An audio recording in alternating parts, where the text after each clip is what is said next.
Tere, head sõbrad! Kuum suvi Eestimaal kestab tõsi taas ikkagi selliste väikeste vihmahoogudega ja ma usun, et see teeb teile ainult head. Ja põllumehele teeb kindlasti see kõike head. Parempoolsete taskuraadio, mis toimub, on taas väikeselt pausilt tagasi ja nüüd läheme edasi ikkagi täiesti samas rütmis, nagu seda oleme teinud juba, ma ei tea, vist üle 90, palju meil neid on juba 80 või midagi niimoodi välja laset juba on. Tänases saates on üks väike muudatus. Siim Kiisleri asemel on Andres Kaarman siin. Härrased, suvi on käimas ja võiks olla nagu rahulik aeg. Aga sugugi mitte, sellepärast, et Eesti poliitikaelu keeb endiselt ikkagi kõrgetel tuuridel ja kõrgetel tuuridel sellepärast, et on Eesti poliitikas ees seismas väga olulised ajad. Enne veel, kui läheme tänaste teemade juurde, tuletan teile meelde, et pange kindlasti pöial sinna, jagage seda, mida te kuulete, näete, ja siis tegelikult saavad rohkem ka teada, mida meie siin laua taga just nendel samadel teemadel oleme arutanud. Aga täna räägime kindlasti presidendivalimisest, räägime riigieelarvest, räägime sellest, kuidas koolid lõppesid ja räägime sellest, mis saab siis kõige tavalisematest aiapidajatest. Nii et alustame. Presidendivalimine. Asi läheb üha praegu hoogsamaks. Alar Karis tegi tähtsa otsuse ja teatas siin vahetult enne jaanipäeva, et tema enam teiseks ametiajaks ei kandideeri. No seda otsust mingil määral oli oodata, me oleme siin ka rääkinud laua ääres seda, et ilmselt ta seda ei tee ja tema põhjendus selleks oli suhteliselt selge ja ühesõnaline, et tal ei ole poliitilist toetust selleks. No ilmselt ei olekski olnud, et praeguste seisuga vaadates. Nüüd käib see uus trall.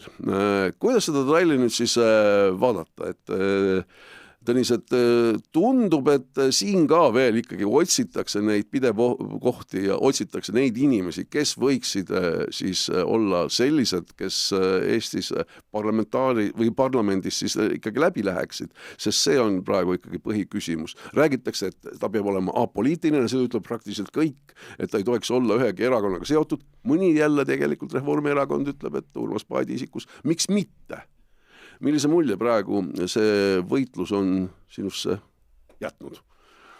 Ma hakkakski veidi kaugemalt peale, et tõesti lugu on see, et Eesti on üldiselt parlamentaarne see korraldusega riik, kus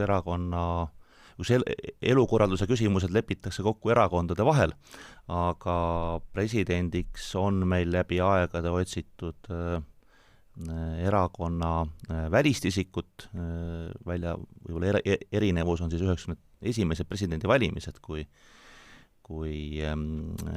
ju ka oli võimalik esitada avalikkusele presidendikandidaate, oli suured kampaaniad, siis mäletame, et Lennart Meri oli ju Isamaa erakonna presidendikandidaat. Aga hiljem on pigem otsitud presidendikandidaat väljaspoolt erakondi, kuigi ta on olnud nii-öelda segasüsteem Eestis, et on olnud ka neid perioode, kus erakonnad on oma kandidaadid välja käinud ja neid debateerima kutsunud. Aga viimasel ajal on ta tõepoolest liikunud siis selles suunas, et otsitakse kandidaati väljaspoolt. Ja seetõttu tuleb arvestada, et kõik need inimesed,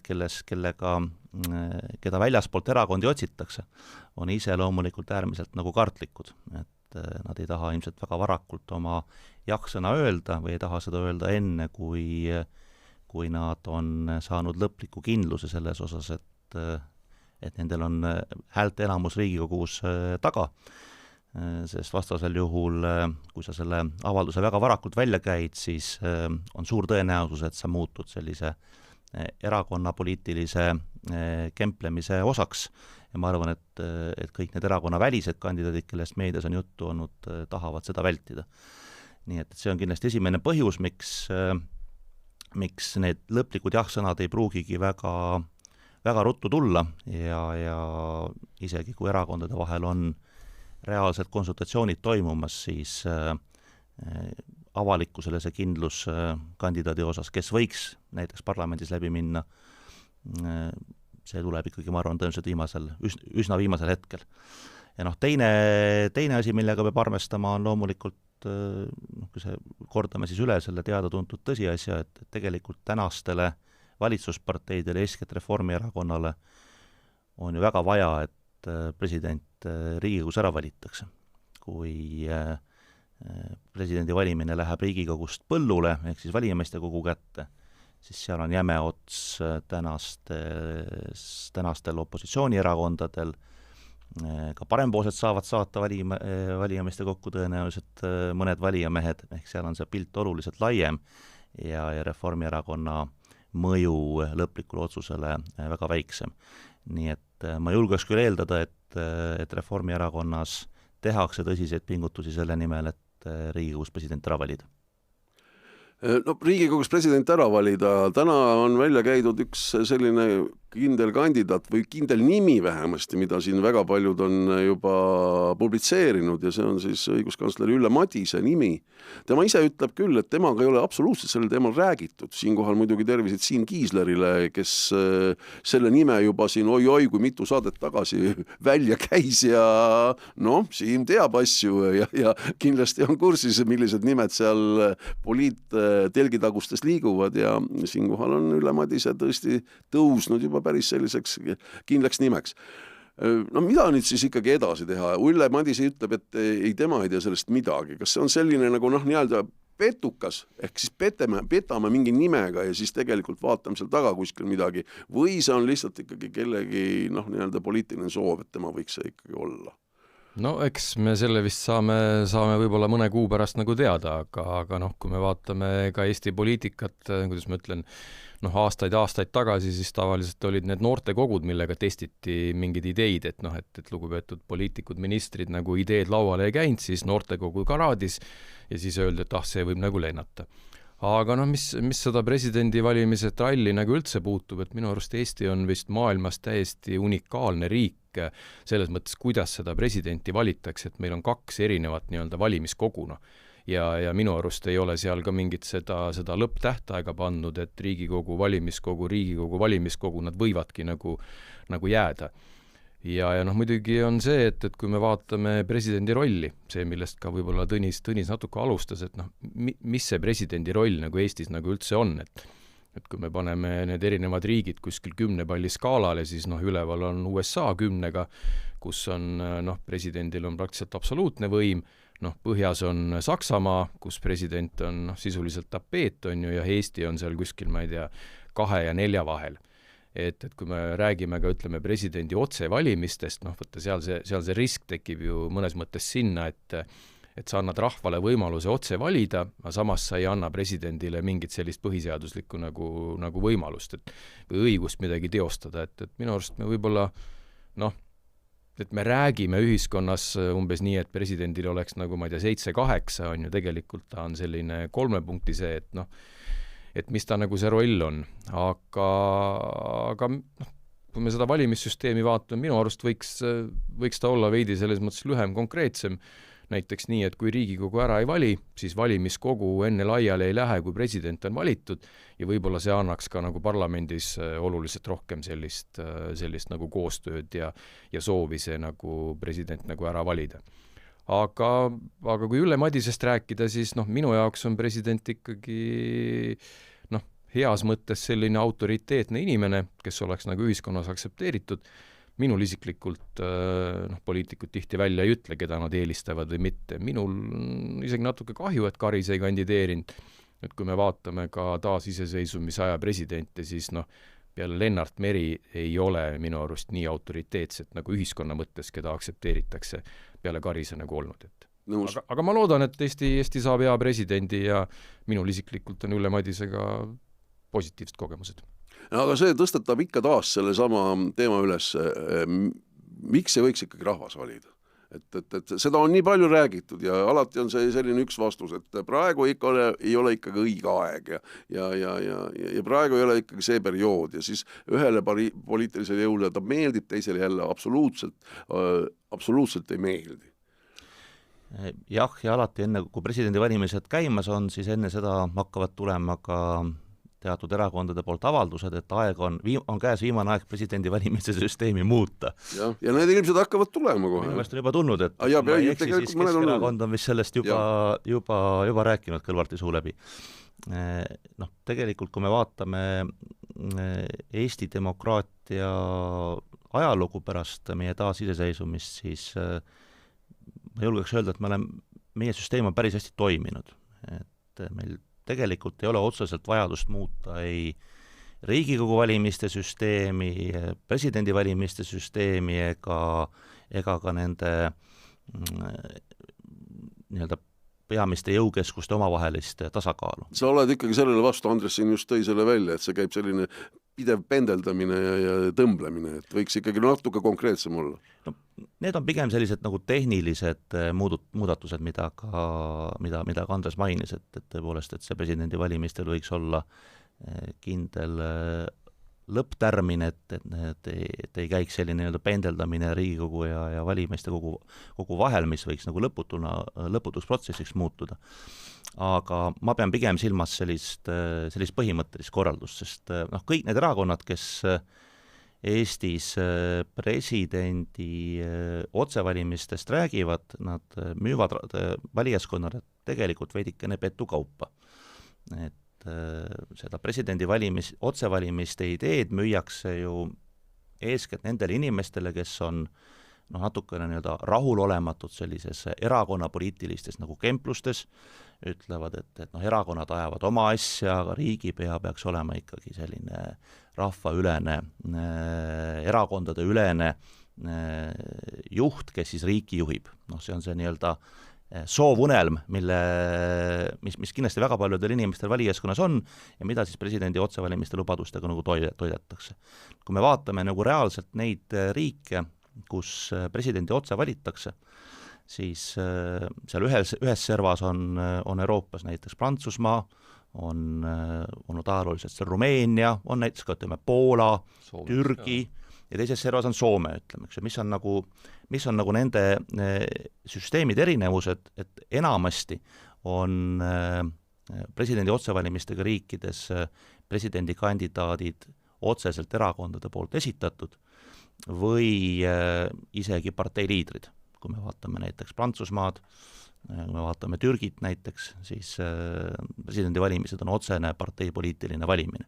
Soome on ajalooliselt kujunenud veidi teise serva, kus presidendi kandidaadid on küll ajalooliselt välja käidud alati erakondade poolt, aga nad on siis võtnud sellise positsiooni, et juba presidendikandidaadina, eriti presidendiks saades, nad ei käitu enam erakonna poliitikuna, vaid siis taanduvad erakondlikust rollist. Leedu on samamoodi erandlik riik, et seal on läbi aja siis valimistel edukaks osutunud just erakondade välised kandidaadid. Mis sellistes tekitavad aeg-ajalt ka nagu olukordi, kus süsteemi on siis sisse programmeeritud tugev konflikt näiteks valitsust juhtiva peaministri ja presidendi vahel. Et kui meil on nagu presidendi otsevalimised, oletame, et sinna valimised võidab selline populaarne rahvamees, kes vastandab ennast erakondadele, siis loomulikult suure tõenäosusega tekib sellel inimesel väga suur kiusatus hakata seda populaarsust ja vastandumist edasi viljelema ka Kadriorus istudes. Ja mis siis oleks kõige lihtsam, oleks kogu aeg sellelt toolilt öelda, et nad seal Riigikogus ja valitsuses ei saa hakkama, aga vot, mina tean. Tegelikult Eesti põhiseaduse järgi presidendil ei ole sellist sisepoliitilist, parteipoliitilist mandaati, et presidendi ülesanded võib laias laastus nagu jagada 3 kategooriasse, esiteks välispoliitiline esindusroll, teiseks selline tasakaalustaja teatud momentidel, kus on vaja seda tasakaalustavat rolli vaja, see on siis valitsuste moodustamine, valimiste väljakuulutamine, ka seaduste üle nagu põhiseaduslikus järelevalve teostamine. Ja 3. on siis see punkt, et tõepoolest sõjaseisukorra puhul ja ka laiemalt president on riigikaitse kõrgem juht, ütleme, eks ju, ja see, kes saab välja kuulutada mobilisatsiooni ja nii edasi, et loodame, et veel sellist olukorda kunagi ei teki, aga tõepoolest sõjasituatsioonis presidendil on nagu suurem roll. Et kui me vaatame nagu meie põhiseadust, siis tegelikult selline selline nii-öelda parteipoliitiline kandidaat ega parteidele vastanduv populist tegelikult ei sobitu meie põhiseaduslikku raamistikku. Et ma arvan, et see ja see on ka asi, mida tegelikult need presidendi otsevalimisi nõudvad erakonnad ju rahvale ei selgita. Nad lihtsalt mängivad sellele populaarsele kaadile, et inimesed tahaks minna korra 4-5 aasta tagant nii-öelda avada valimised e-lehe ja valida sealt endale ühe meeldivama nagu nime, aga milline muudatus sellega kaasneb Eesti parlamentaarsesse ja demokraatlikusse süsteemi, seda meil täna inimestele ei räägita. Aga kumb ta siis ikkagi võiks olla, kas poliitiline või apoliitiline isik? Ei tea, täna me oleme ühiskonnas tegelikult jõudnud sinna, et ükskõik millel on erakonna märk küljes, see on ju nii-öelda halb, on ju, et võib-olla me vaatame ju täna neid valimisi ka just sellest vaatevinklist, et nii-öelda valitsuserakondade toetus on mingi 13-14%, et järelikult kõik, mis nagu poliitikaga seonduv on halb. Eila just tuli ka uudis, et see vist ei ole tõsi, et umbes hakkame äriregistris panema kinni neid andmeid, et millisesse erakonda on inimene kuulunud, mina isiklikult ei näe selles üldse midagi halba, Lääne-Euroopas kuuluvad ka kohtunikud erakondadesse, kui see on nagu avalik, et mõnes mõttes on selline nagu vale häbi umbes nii, et aga muidugi ta on populaarne ja ma olen nagu Tõnisega selles mõttes nõus, et kui me teeme üle 2 aasta valimisi, kord valime nii-öelda Riigikogu, kes paneb paika peaministri ja siis kui kord rahvas valib otse nii-öelda presidendi, et meil tekib see paratu see nagu võimukemplus, et kellel parajasti toetus suurem on ja üks. Aga mis otsevalimisse puudutab, Riigikogu valitakse otse, et kui rahvas ei ole oma valikutega nagu rahul, et siis tuleb nii-öelda Riigikogus kätte harjutada, et see tänane Riigikogu, kus valitsusel on 14% toetust, see on ka ju rahva valitud, ei ole ju keegi teine seda paika pannud, et katsetage, tehke proovi. Ma võib-olla selle ütleksin juurde, annan su küsimusele vastates, et kindlasti kuna Eestis praegu otsitakse sellist nii-öelda erakonna väliskandidaati pigem, siis eelistatult peaks inimene kindlasti olema ikkagi see, kes erakondlikust ja poliitilisest süsteemist nagu aru saab. Sest nagu ma mainisin, et presidendi üks roll on see nii-öelda tasakaalustaja roll teatud momentidel ja inimene, kes tegelikult ei taju, kuidas parlamentaarne erakondlik nagu demokraatia toimib, võiks presidendi ametist teha oluliselt rohkem halba kui head. Aga nüüd oluline asi. Sa ennist Tõnis tõid selle välja, et tegelikult on parempoolsetel ka ikkagi võimalus, juhul kui see läheb valijameeste kätte, ikkagi võimalus presidenti valida. Kas parempoolsetel, kas juhatuses on otsustatud või räägitud sellest, ma ei mõtle otsustamistest, räägitud sellest, kes võiks olla parempoolsete presidendikandidaat. Siimu eelistustest ma siin juba rääkisin. Siim on sellega välja öelnud Ülle Madise nime, et siin ei ole mitte mingisugust kahtlust ja praegu Ülle Madise on seal, ütleme, edetabelis suhteliselt kõrgelt kodeeritud ka. Aga kas on seda üldse arutatud, et ühel hetkel võib-olla keegi küsib, et härrased, daamid härrased, ükskõik kummat pidi. Kas teil on oma presidendikandidaat välja panna? Kas on see nimi olemas? Sellist kandidaatide analüüsivooru ei ole parempoolsete juhatuses toimunud. Sellel lihtsalt põhjusel, et täna on pall Riigikogu käes ja parempoolsed on mitmel pool välja öelnud, et tänast Riigikogu aritmeetikat vaadates, kui parlamendis soovitakse president ära valida, siis on see eeskätt Reformierakonna vastutus, ilma nendeta on seda tegelikult võimatu teha. Nii et me pigem oleme kutsunud üles Reformierakonda vastutustundlikult käituma ja mitte kasutama presidendi valimisi Riigikogu valimiste-eelse kultuurisõja tandrina. Kas see nii läheb?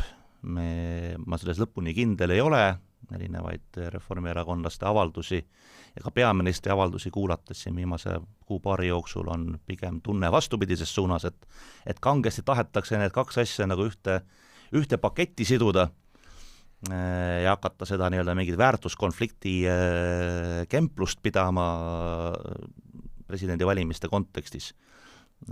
Meie oleme öelnud, et hoiame sellest pigem eemale ja meie eelistus tegelikult on see, kuigi jah, parempoolsetel oleks võimalik nii-öelda puhtalt poliittehnoloogiliselt ja meedia tähelepanu mõistes võiks olla meie huvi ju see, et presidendivalimised läheksid ka valijameeste kogusse, et siis me saaksime ka iga kord mikrofoni ees olla ja öelda, et parempoolsed toetavad seda kandidaati.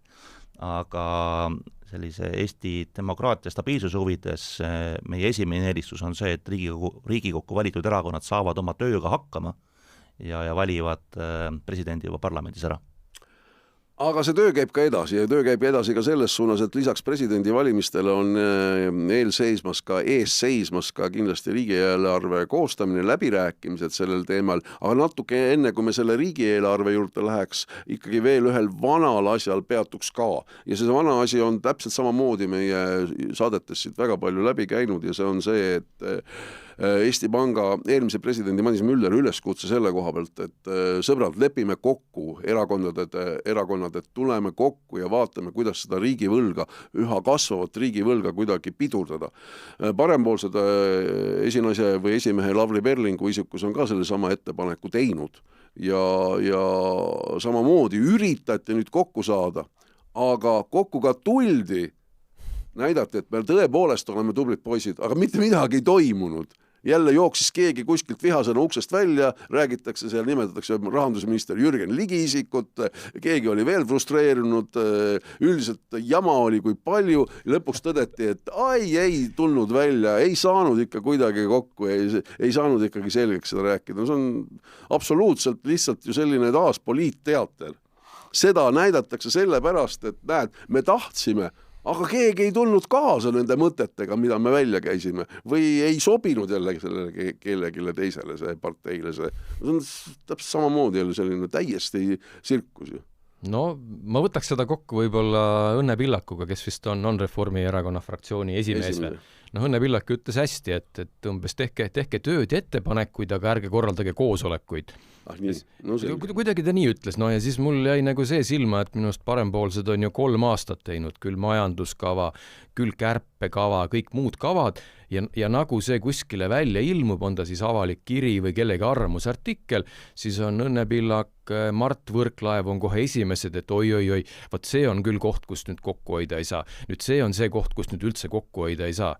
Et kui nüüd vaatasin eila või oli see täna isegi hommikul ka Eesti 200 nagu viskas Reformierakonnale nina peale, et tegelikult ju kärpida ei ole võimalik, sest ühtegi konkreetset kärpeettepanekut nagu ei ole.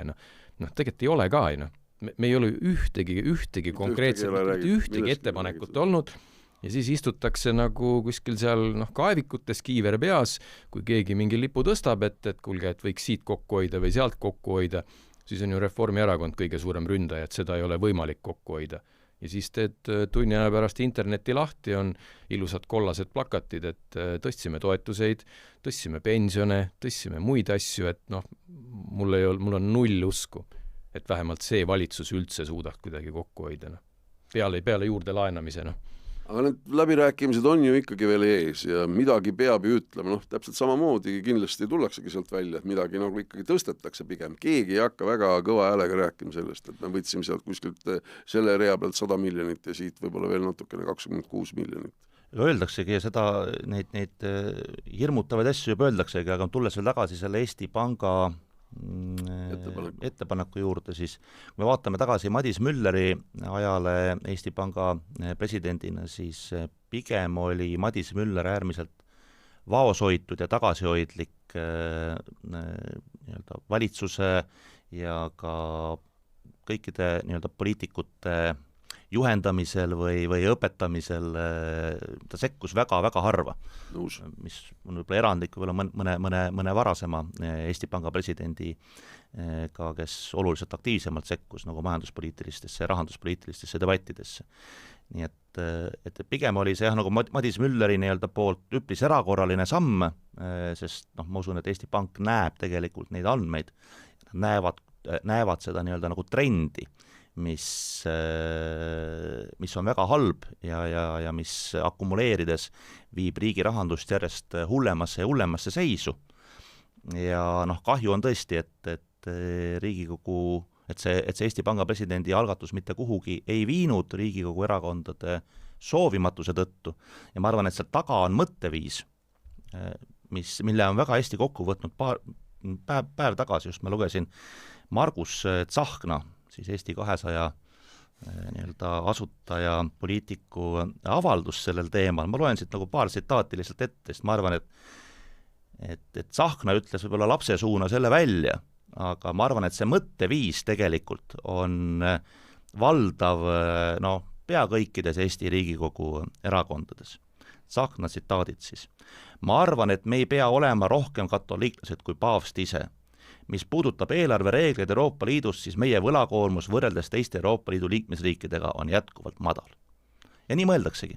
Ja sellepärast kokkuleppest asja ei saagi, sest vaadatakse, et tegelikult saab veel laenata küll ja veel.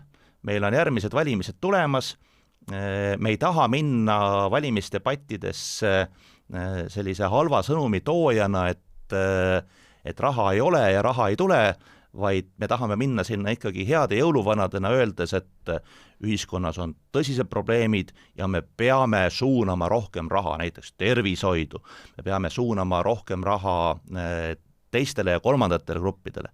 See on soov, millega kõik tänased parlamendierakonnad tahavad minna järgmistele nagu valimistele ja nad petavadki ennast selle Margus Tsahkna poolt välja öeldud nagu uskumusega, et meil tegelikult ruumi on, et okei, Reformierakond kõrvetas nüüd näpud ära nende maksutõusudega eelmistel valimistel.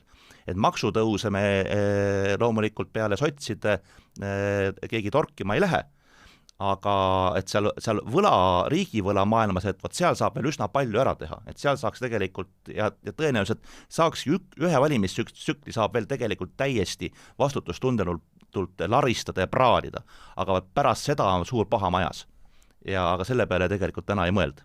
No tegelikult eks see selles mõttes, et Tsahkna lähtub sellest, et on ju öeldud, et Eestil on veel võimekus ju laenata, et ja küll seal mingi tõsi fakt ju on, aga praegu on küll mindud seda teed, et Eesti rahvas lämmatatakse selle võlakoorma alla, intressikoorma alla ja ühel hetkel tõepoolest 4 aastat ehk tõepoolest kannatatakse ära, aga siis edasi on juba teada. Ega Itaalia ja Kreeka poliitikud on ju aastakümneid elanud selle teadmise all, et nii kaua kui kannatab laenata, tuleb muudkui laenata. Aga Itaalia on ka selles mõttes olnud ju ka näide, et väga pikka aega Itaalia muudkui nii-öelda laenas, paisutas oma riigivõlga, samas majandus ei kasvanud, majandus pigem nagu stagneerus, seisis paigal. Kreeka puhul me näeme seda, et nüüd pärast seda, kui on IMF-i käsul tulnud riigi kulusid oluliselt kärpida, pärast seda on Kreeka majandusel hakanud palju paremini minema kui varem. Nii et tegelikult maailma praktika ju näitab nagu seda, et see tuletab meile meelde seda lihtsat asja, et kui me tahame jõukust ja heaolu juurde luua, siis ainus võimalus selleks on läbi erasektori, läbi selle, et meil on nagu rohkem ettevõtteid, meil on rohkem nagu töökohti, sealt luuakse nagu väärtust. Riigieelarvesse kaudu raha ümberjagamine ja sinna raha juurde laenamine, see tegelikult ei loo väärtust. Jah, okei, sa võid lühiajaliselt teatud nii-öelda infrastruktuuri arendusi finantseerida nagu laenudega, see on nagu mõistlik, aga kui sa hakkad laenama selleks, et lihtsalt inimestele head elu lubada, siis see on tuleviku arvelt nagu laenamine. Üsna varsti tuleb kätte see moment, kus enam peale ei anta ja siis läheb sääres külmaks. Ja see on väga paha olukord. Kas see riigieelarve läbirääkimiste protsess võib saada praegusele valitsusele saatuslikuks?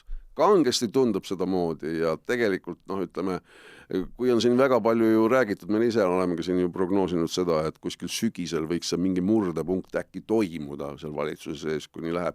Et kas võib olla see just see päästik riigieelarve läbirääkimised, et seal hakatakse ikkagi niimoodi väga erinevas suunas vankrit vedama ja ei taheta konsensusele jõuda. Ma nagu ei usu, et see sama, mida Tõnis siin praegu ju tsiteeris, et kas 200 ja Reformierakonnal on mingi väga, väga erinev nägemus, eks nad mõlemad mõtlevad selle peale, et seda riigivõlga annab ju kasvatada, see ju otseselt kedagi nagu ei mõjuta, küll kuskil kaudselt on ju, ja ma ei usu ka, et täna mõni parlamendierakond nagu parempoolsed väga konkreetselt ja resoluutselt ikkagi ajavad oma juttu, sama juttu, mis me 3 aastat rääkisime. Kas sa kujutad ette, et ma ei tea, Urmas Reinsalu tõuseb püsti, ütleb, et järgmine aasta hoiame 1 miljard kokku, vähendame pensione, vähendame põllumajandustoetuseid, haridusi, muid asju või tõuseb EKRE püsti, ütleb, et kuulge, et nüüd võtame maakoolidelt kuskil raha ära. Keegi ei ütle seda ju. Seda küll. Et samad Eesti 200 poliitikud siin, Kristina Kallas, vist Igor Taro on viimase nädala jooksul mitu korda välja öelnud, et Reformierakonna poolt välja öeldud siis eelarve puudujäägi vähendamine, mis eeldaks 400 miljoni kokkuhoidmist, et see ei ole realistlik ilma kaitsekulutuste kallale minemata. Tegelikult sisuliselt on tegemist valeväitega, et on küll realistlik, et väljaspoolt kaitsekulutusi on võimalik tahtmise korral mitte nüüd 400 miljonit, vaid tõenäoliselt ka 1 miljard või 2 kokku maha lõigata, pannes lihtsalt indekseerimistele piduri peale, jättes ära kõikvõimalikud muud ka ühekordsed kulurallid, mida tavaliselt enne valimisi tehakse ja nii edasi. Aga see on see sama, mida ka Andres mainib, et seda ei julge neist mitte keegi enne valimisi tegema minna, palju lihtsam on veeretada tegelikult seda vastutust muudku tulevikku edasi ja rääkida, et kuna meil on hetkel kõrged riigikaitsekulud, et siis pole mitte midagi nagu teha. Ma lisaks veel tegelikult seda, et pigem me selle riigieelarve koostamise juures näeme seda, kui palju need ministrid tulevad oma valdkonda raha juurde küsima. Ma olen aru saanud, et ütleme, õpetajate palkadeks tullakse juurde küsima suurusjärk 70–100 miljonit. Sotsiaalministeeriumi kantsler vist käis välja mingi arvutuse, et hooldusreform erihoolekanne vajab 200 täiendavat miljonit ja nii nad kõik tulevad. Ütleme, omavalitsusjuhina ma ei ütle valdkonda, kus ma käisin ühel kokkusaamisel, kus ministeeriumi esindajad võtsid kokku omavalitsused, tutvustasid oma plaane ja siis oli nagu selline lõpus oli soovitus, et hakake nüüd ka arvamuslugusid ja muid asju kirjutama, et sinna valdkonda on nüüd täiendavalt raha juurde vaja. Ja siis üks ministeeriumi ametnik ütles ka, et teate, et valimised on tulemas.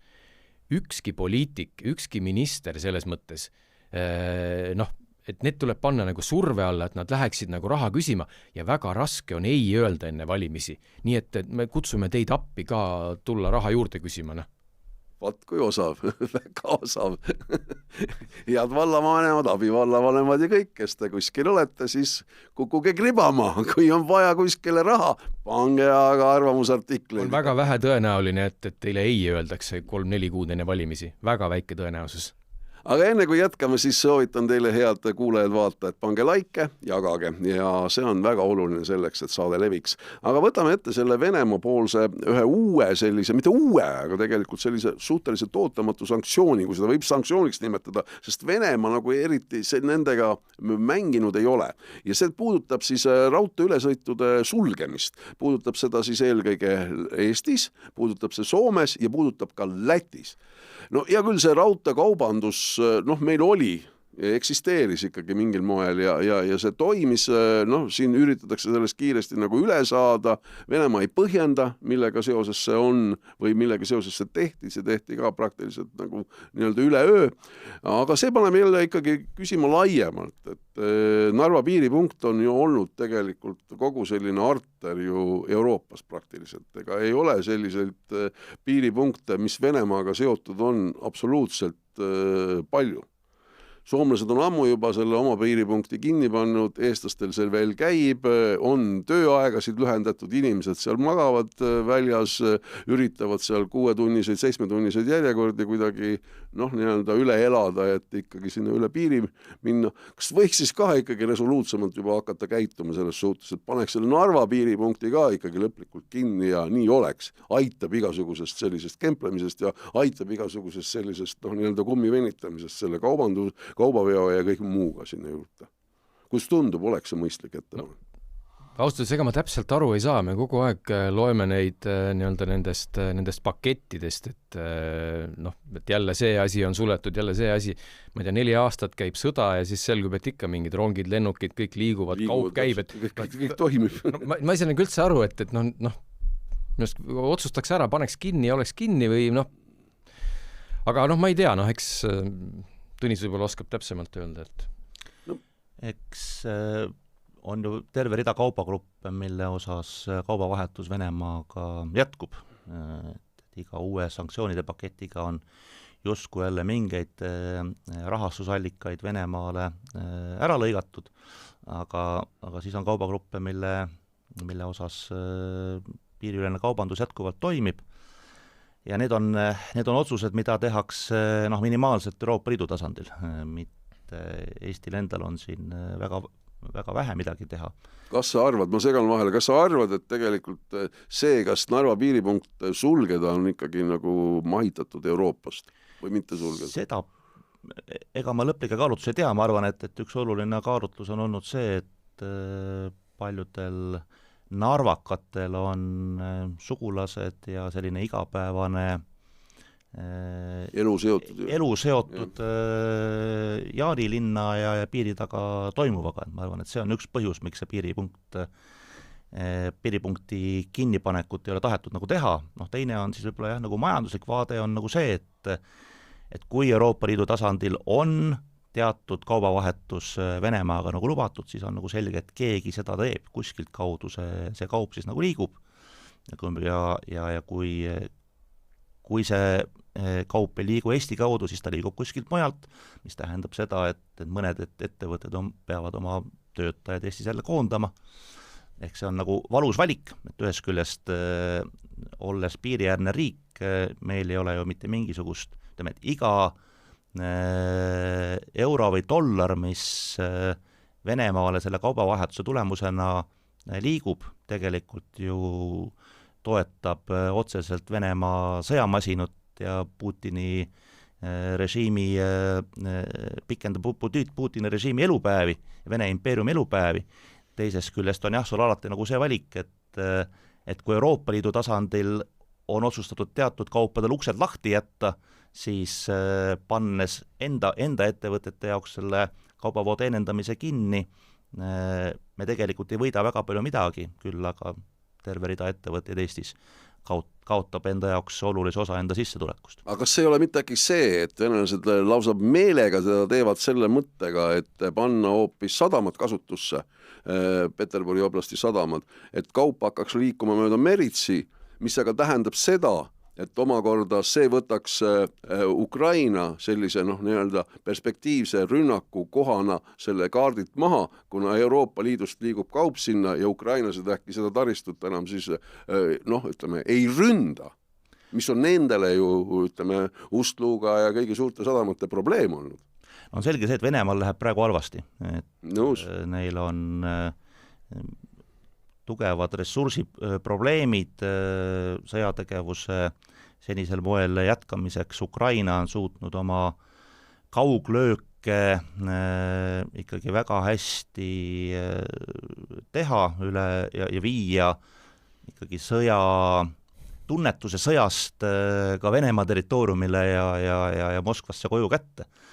Ja see on kindlasti muutnud Venemaa äärmiliselt närviliseks, et mille eest on siin ka paljud eksperdid ju hoiatanud, et tõenäoliselt lähemate kuude jooksul Venemaa testib ja otsib üha intensiivsemalt võimalusi, kuidas siis teistes riikides mingisuguseid provokatsioone korraldada. Nii et ma arvan, et osa nendest Venemaa sammudest on kindlasti seotud sellega, et otsitakse nagu võimalusi, et kuidas kuskil mingisugune pingekolle tekitada. Ja et tekitada siis probleeme Euroopa riikidele nende endi territooriumil, külvata eeskätt Venemaa piiriäärsetes riikides, kodanikes seda hirmu, et sõda tuleb varsti teie territooriumile, NATO teid tegelikult ei kaitse. See on tegelikult see propaganda sõnum, mida Venemaa erinevate kanalite kaudu üritab üha intensiivsemalt ka Eestis elanikkonnale kohale viia. Aga jätkame sealt samalt Ida-Virumaalt, kuhu me praegu siis jõudsime ja jätkame haridusteemal, kuna ja meil on olemas stuudiosse suurepärane haridusekspert ja kindlasti tahaks minna sinna sellesse mõne nädala tagusesse aega, kui koolid pidasid suuri lõpuaktusi. Ja üks tore lõpuaktus leidis aset ka Kohtla-Järve riigigümnaasiumis, kus oli kohale palutud ka haridusminister Kristina Kallas. Rahvast oli palju, olen seda videopilti ise näinud ja vaadanud, kuidas seal kõik neid kõnesid peeti, kuidas lapsed esinesid, igati tore selline lõpuaktus oli ja proua minister siis pidas ilusti lõpu selliseid või tervituskõne ja järsku hakkab vene keeles rääkima. Ja tänab seal vanemaid ja tänab seal selle eest, et on vastu peetud rasketes tingimustes. Ja jätkab uuesti eesti keeles. See kõne kestis selline venekeelne osa seal umbes mingisugune, võib-olla natukene, minuti kuskil. Ja see põhjustas loomulikult, tuletan meelde, eestikeelses riigigümnaasiumis ikkagi ka õpetajate sellise väga suure pahameeletormi. Olen ise suhelnud inimestega sealt, kes ütlesid absoluutselt arusaamatu, mis toimub. Me räägime eesti keelele üleminekust ja räägime seda riigikoolis ja räägime seda, et seda on vaja. See on umbes niimoodi, nagu tuleks kuskil mingisuguses Aafrika riigis mingisugune mambo-tšungu suguharu juht tuleb sinna ja kuna seal on veel teisest suguharust inimesi, siis räägib kõigis keeltes, et kõik oleks ilusti nagu aru saada. Selline täitsa selline huvitav lähenemine. No kuidas sellesse nüüd suhtuda? See devalveerib ju tegelikult eelkõige just õpetajate silmis ju seda kõike, mis kogu aeg, mida räägitakse, mida üles tahetakse ehitada. Tuleb ja räägib minister, ise hakkab vene keeles rääkima. Nojah, ütleme nii, et see juuni keskpaik, kui need lõpuaktused siin Eestis toimuvad, põhimõtteliselt on juba nagu hapukurgi hooaeg. Ja kui meil on Eestis selline suurusjärk 500 üldhariduskooli, kus igal pool toimuvad lõpetamised, igal pool keegi esineb, räägib, siis kuskilt ikka nopitakse nagu üht-teist nagu välja, et ka mind nopiti välja, sain Ekspressi. Sinna me jõuame veel. Sain Ekspressi pildi. Aga mis seda venekeelset kõnet, eks ta, või kas või seal oli mingid mõned fraasid, et ta vist tänas vanemaid või midagi. Tänas vanemaid selle eest, nad on lastega koos olnud, aidanud lastel seda rasket teed kaitsta, ega seal midagi, või käia, vabandust, ega seal midagi nagu nii-öelda väga sellist spetsiifilist ei olnud. Eks ta ikka selles mõttes nagu mage on, et kui nüüd viimased 2-3 aastat, kui isegi mitte rohkem, ütleme ka eelmise valitsuse ajal, me kogu aeg rääkisime, eestikeelsele õppele üleminek on prioriteet, me paneme iga aasta sinna 10 ja 10 miljoneid, et ja siis eks ta natukene on selline hinge sülitamine ja mis on salata, tuleb nõustuda endise haridusministri Tõnis Lukasega, kes ütles ka, et see on väga, väga sümboolne on see, et eesti keeles räägitakse ja siis, kui ma Tõnis Lukase seda kommentaari lugesin, siis mõtlesin, et 2022 pidulik haridusministeeriumi gala, mida kanti ka ERR-is üle, Eestimaa tänab ja tunnustab. Tõnis Lukas ise andis aasta õpetaja tiitli kuskilt Ida-Virumaalt pärit lasteaiaõpetajale, kes oma tänukõne pidas vene keeles, kuna ta ei osanud eesti keelt. Siis mõtlesin, kuidas need ajad niimoodi nagu pöörduvad, aga jah, ma arvan, et see ei olnud nagu asjakohane see venekeelsel. Tahtsid Tõnis midagi lisada? Mina oleks Kristina Kallas on haridusminister, Kristina Kallas on ka erakonna Eesti 200 juht. No täpselt. Ja eeldaks, et sellise kaaluga poliitik oma sammud mõtleb läbi. Ja siit tuleb mulle meelde, et juba ka eelmistel Riigikogu valimistel Eesti 200 tegi väga kõvasti tööd selle nimel, et ka vene emakeelega valijatelt palju toetushääli saada. Ja siiamaani, kui vaadates, et Eesti 200 toetus on tänaseks kokku kuivanud, siis venekeelsete valijate sees teatud toetuspügalad on neil nagu alles jäänud. Ma ei tea, kas need asjadel nagu sidet on, ütleme, eks ju, ja keda Kristina Kallas oma ülesastumisega nagu kõnetada tahtis või oli see hoopis ta nii-öelda nagu läbimõtlemata asi, aga nagu ma ütleks veel kord, et sellise mastaabiga poliitikult eeldaks, et kõik need sammud, kus ühiskonnas teatud selliseid teravaid piire minnakse nagu kompima, et need on nagu läbimõeldud sammud ja need tehakse teadlikult. Aga millegipärast ongi niimoodi, et siin viimase paari nädala jooksul just ka siin lõpetamiste ajal on väga palju see hariduselu ikkagi tähelepanu saanud just selles vaates, et ise olen väga palju kursis olnud Rakvere Vabaduse kooli sündmustega, kus seal siis direktor enne kooliaasta lõppu lahkus, mida nüüd poliitiliseks taas keeratakse. Elva koolis on see siin olnud, on veel olnud koole, kus on ütleme omavalitsust näinud, et võib-olla ühe konkreetse direktoriga ei ole enam võimalik jätkata ja nüüd jõuame Andres sinu juurde, sinu personaalküsimuse juurde. Sina esinedes Laagrikooli lõpuaktusel, põhikooli lõpuaktusel, räägid lastele umbes sellist juttu, andke mulle andeks selline minu vaba tõlgendus sellest, et 90%, mida te siin õpite, ei kõlba umbes mitte kuskile. Teil ei lähe elus seda vaja või kuidas see oli siis, et...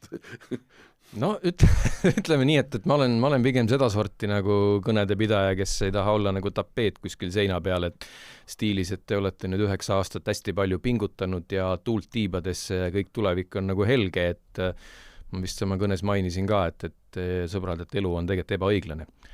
Aga millest mul see väljaütlemine, ma vist ütlesin kuidagi seda, et ma olen 100% nõus, et väga palju, mida te siin 9 aasta jooksul nagu õppinud olete, ma vist isegi ütlesin jama on ju, et ei lähe teil nagu elus vaja, et ja ma arvan, et see ei ole mõnes mõttes nagu uus uudis, et 2012 minu arust oli Metsaülikool, kui Jaak Aaviksoo nagu väga reljeefselt välja ütles, et Eesti õppekavad on ülekoormatud, me õpime liiga palju, see ei ole koormus mitte ainult õpetajatele, kes peavad õpetama, et see on koormus ka mõnes mõttes nagu õpilastele, kes nagu läbi põlevad.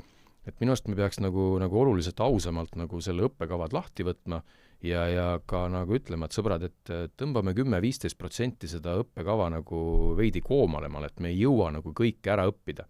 Ja eks oma kooliajast nagu mäletad ka seda, et... Täpselt, küsimus, miks mul seda vaja on? Just, eks taust on natukene ka see, et ega meil on ju neid õpilasi või lõpetajaid on nii erinevaid, et see, mida konkreetsel õpilasel nagu tulevikus võib maja minna, see on ju väga erinev, et kes läheb kuskile, ma ei tea, kirjandust õppima, kes läheb kultuuri õppima, kes läheb, ma ei tea, füüsikasse, keemiasse, et sa peaks nagu selles mõttes sellise nagu põhja nagu alla laduma. Aga suurt osa tõenäoliselt nagu vaja ei lähe.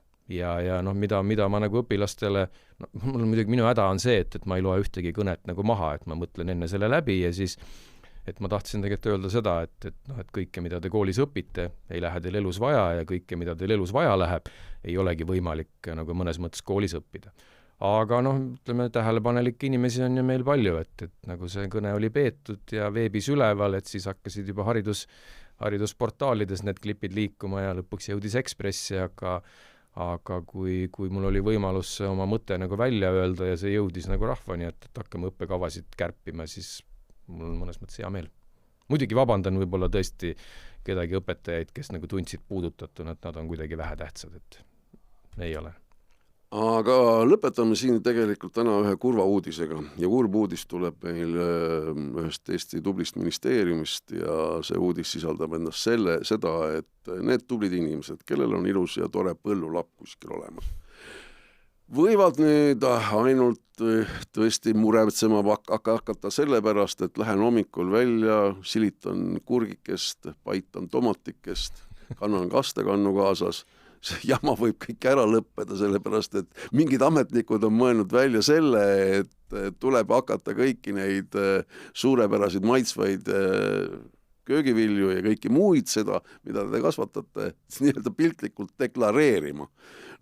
Sõbrad, kuhu me nüüd välja oleme jõudnud, et hakkame selliseid asju ka normeerima ja tegelikult ütleme, need normid, mis siis selle kõik ette kirjutavad, on suhteliselt pisikesest pinnast juba alates, ehk siis kõige tavalisem koduaed. See on tõesti selline nagu ootamatu käik, eks neid selliseid seaduse juppe tuleb ikkagi siit ja sealt välja, aga sellest nagu varem pole keegi rääkinud, siis kui ta juba rakendunud oli alates 1. juulist, ehk siis natukene mõned ajad tagasi. ja puent vist oli selles, et kõik need nii-öelda kasvuhoonete omanikud pidid hakkama siis valmistuma selleks, et mitte ainult neid nagu registreerima ehk nagu kirja panema, et pidid hakkama valmistuma ka selleks, et siis iga paari aasta tagant hakkab käima ametnik kontrollimas, et mis seal kasvuhoones õigupoolest toimub, milliseid reeglid järgitakse. Aga minu jaoks on nagu võib-olla kummastav on nagu see, et minister sekkus siis pärast seda, kui juba skandaal nagu meedias üleval oli, mis tähendab seda, et teatud sellist mõistuse pärast poliitilist filtrit tundub, et seal põllumajanduse regionaalministeeriumis ei ole, sellepärast, et kuidas muidu taolised asjad nii-öelda üldse, kuidas on võimalik, et ministeeriumis sellise jamaga inimesed kuid ja kuid tegelevad ja asi nii kaugele üldse nagu jõuab. Aga see põhjus on tüüpiline näide sellest, miks parempoolsed räägivad, et meil on nii-öelda riik on liiga tüsedaks läinud.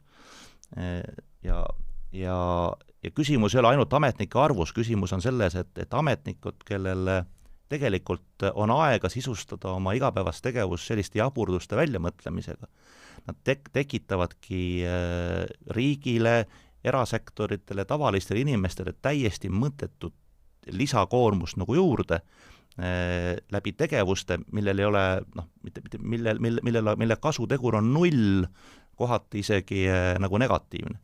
Aga kui sul on ministeeriumites osakonnad ja ametnikud, kes tulevad iga päev nagu tööle ja kui nende töö ühel hetkel hakkab seisnema selles, et nad hakkavad ise endale ülesanded välja mõtlema, vaatavad peale, et oi, käime ju ka erinevatel seminaridel, koolitustel Euroopas, vaatame, millega seal nagu tegeletakse, loeme raporteid mingisuguste probleemide kohta ja siis mõtlevad, et nüüd ikkagi järgmisena võtame ette need probleemid, et peame need kuidagi nagu ära lahendama. Mõtleme välja regulatsiooni ja mõtleme välja, kuidas me seda regulatsiooni nagu jõustama ja kontrollima hakkame. Ja sealt tegelikult tekibki see järjekordne nagu rasvakiht riigile peale, sest selle me kõik tegelikult maksame ju nagu kinni. Ja see on tegelikult see üks nagu koht riigis, kus on tugevalt skalpelli vaja, et need rasvakihid nagu maha lõigata, et need on sellised nii-öelda esmapilgul tunduvad sellised väga õhukesed nagu teemad, ütleme, eks ju, aga kuna neid on meil tõenäoliselt 10 ja juba 100 peale laetud siin viimase dekaadi jooksul riigile, siis tegelikult kokku annavad nad nagu väga suure efekti ja väga suure kulu tegelikult ka riigieelarvesse. Jah, ma just seda tahtsingi nagu lisada, et ma hiljuti lugesin ühte analüüsi, minu arust Justiitsministeerium tegi analüüsi 2024. aastal nii-öelda kooskõlastusringile saadetud eelnõudest ja seal oli kas 24 või 25% eelnõudest tõstsid ettevõtete ja teiste riigiasutuste halduskoormust. Me samal ajal räägime seda, kuidas me peame bürokraatiat vähendama, kuidas riiki vähendama ja iga 4. eelnõu tõstab kellegi halduskoormust. Aga ütleme, mul siin mõned tuttavad on ka siin, ütleme, erasektorist korra ministeeriumitesse põiganud, ütleme, nende karjäär ei ole üldse pikk olnud, ja nad on sealt ise ära tulnud mingi aasta-2 pärast. Ja nad nagu ütlevad ka väga hästi, et minust ministeerium on täis nii-öelda ametnikke, kellel on mingi oma agenda, nad tõenäoliselt mõtlevad seda, et ministrid tulevad, lähevad, valitsused tulevad, lähevad, mina jään. Ja üldse võib-olla mitte kuidagi ilustamata, aga sahtlid on täis nii-öelda magavaid agente või mingeid selliseid eelnõusid ja nad ootavad, tuleb uus minister, siis lükatakse tolm pealt ära, lükatakse uuesti. Kui minister aru saab, poliitik ütleb, et ei, okei, läheb jälle sahtlisse. Ja siis tuleb jälle uus või siis seesama eelnõu, millest me nagu alustasime, hapukurgi hooaeg ja siis tõsteti ta nagu jälle lauale, et äkki läheb ükskord läbi. Ja ma vaatan ka nagu haridusministeeriumis, et teinekord mõne ametnikuga räägid, et võib-olla ta ütlebki, et ongi tore, kui tehakse mingi analüüs või mingi kohustusnõue või mingi deklareerimise nõue on ju, et see parandab seda, aga igaüks neid asju juurde paneb, lõpuks on nagu, ma ei tea, nagu selline pea-aju plahvatus, keegi ei suuda nagu enam organiseerida. ehk siis Keskkonnainspektsiooni juurde luuakse üsna pea pärast valimisi juba kasvuhoonepolitsei spetsiaalne osakond, kus siis hakkavad tööle inimesed, kes käivad siis kontrollis. Aga teile, head sõbrad, ma soovitan, ärge hakake oma kasvuhooneid maha lõhkuma. Pigem jätkake seda tegevust, mida te olete teinud, sest ma usun, et sellele lollusele pannakse ka ükskord ikkagi piire, et te peate andma aru kuskile mingisugusesse riigiportaali, mitu tomatit ja kurki te seal kasvatasite. Sellepärast nautige suve, olge rõõmsad ja ärge laske pead norgu, sest me tuleme kindlasti juba 2 nädala pärast uuesti ja siis juba uute teemadega. Nii et nagu näha on, see suvi annab Eesti poliitmaastikul kindlasti veel väga tugevat kõneainet. Aitäh ja ilusat suve!